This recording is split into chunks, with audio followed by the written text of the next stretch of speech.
des visages aux yeux vides, des visages au regard qui errent sans jamais se fixer vraiment. Les aveugles sont là, en recherche de contact.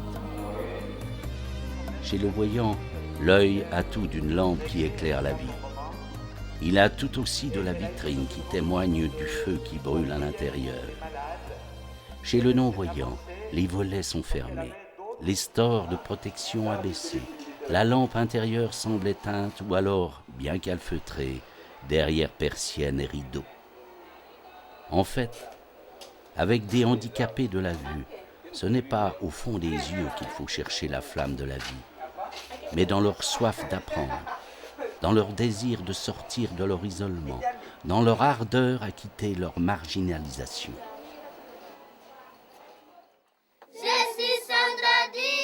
Les aveugles sont de plus en plus nombreux en Afrique.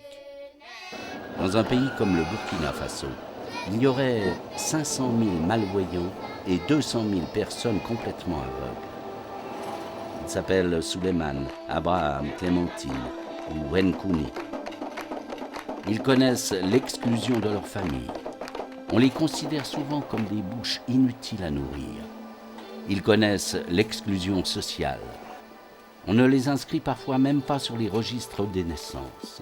Ils connaissent l'exclusion économique.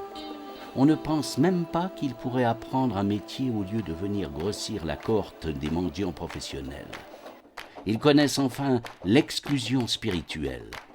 On les considère comme un signe de malédiction pour une famille ou un village.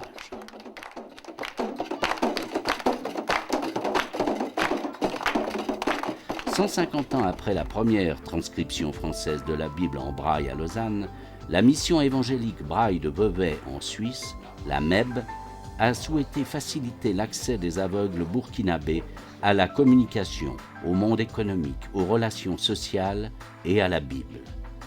Elle a préparé une transcription en braille de la Bible en langue morée, une langue parlée par plus de 60% de la population burkinabé.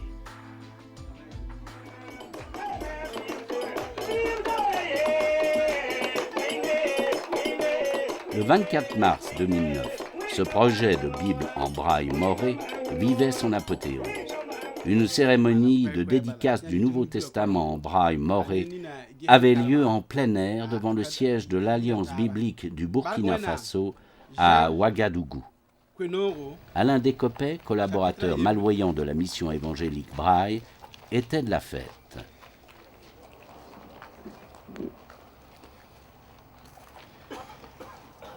Mesdames, Messieurs, sentez-vous chacun et chacune très chaleureusement salués de la part de la mission évangélique Braille que je représente. Le comité de la mission Braille a souhaité vivement que je sois présent pour le représenter aujourd'hui lors de cette cérémonie.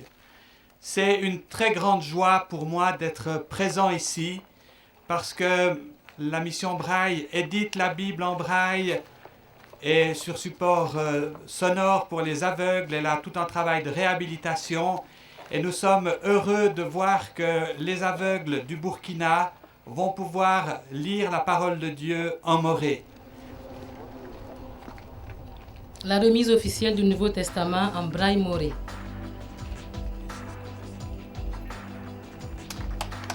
Le pasteur Kemde Suleiman est lui-même handicapé de la vue.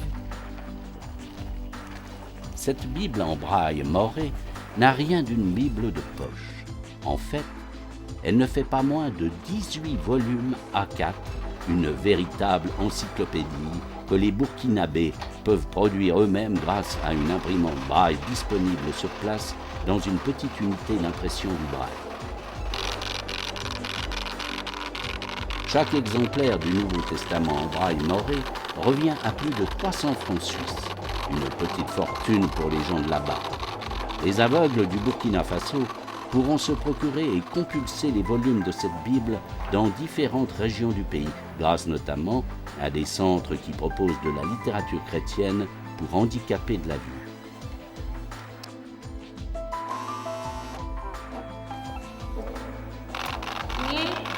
Aujourd'hui, parmi les 200 000 aveugles du Burkina Faso, c'est la joie de savoir que la parole de Dieu est à leur portée, qu'ils peuvent la découvrir mot après mot en moré, du bout de leur index. Au Burkina Faso, ce travail financé par la mission évangélique Braille ne serait rien sans celui qui est devenu une sorte de père pour beaucoup d'aveugles, Lucien Naré. Né en 1960 dans la ville de Kupela, à l'est de Ouagadougou. Il vit une enfance ordinaire de voyant dans sa ville natale avant de s'installer à la capitale. Il suit une formation de comptable en cours du soir. À 27 ans, en 1987, alors qu'il est marié et père de 2 enfants, c'est le drame. Il est victime d'un accident de moto et perd la vue. En 1993, il lance l'ASHVB, l'Association pour le salut des handicapés de la vue du Burkina. Cette ONG s'occupe aujourd'hui non seulement de l'alphabétisation des aveugles, mais elle leur enseigne aussi des techniques artisanales et la manière de cultiver un jardin. Dans le centre Siloué à Ouagadougou, géré par l'ONG de Lucien Naré, une 60aine de personnes, une 20aine d'enfants entre 7 et 14 ans et une 40aine d'adolescents et d'adultes entre 15 et 35 ans. Ils apprennent à lire et à écrire. Ils développent aussi des compétences pratiques pour gagner un maximum d'autonomie, notamment en matière de jardinage, apprendre à ôter les mauvaises herbes sans endommager la plante, apprendre à arroser régulièrement la plante, autant de nécessités si l'on veut que des légumes et des plantes parviennent à maturité sous ces latitudes. D'autres centres soutenus par la MEB initient les aveugles à des technologies importantes pour leur développement personnel. Aux plus jeunes, on apprend les techniques d'écriture du braille. Manier le poinçon et la tablette avec dextérité est alors requis. Il est aussi possible de s'initier à la machine à écrire le braille qui permet d'aller plus vite. Aujourd'hui, les nouvelles technologies sont de plus en plus accessibles aux aveugles africains. La reconnaissance vocale permet de gérer son courrier électronique et d'entretenir des relations avec l'ensemble de la planète, aussi bien qu'en voyant.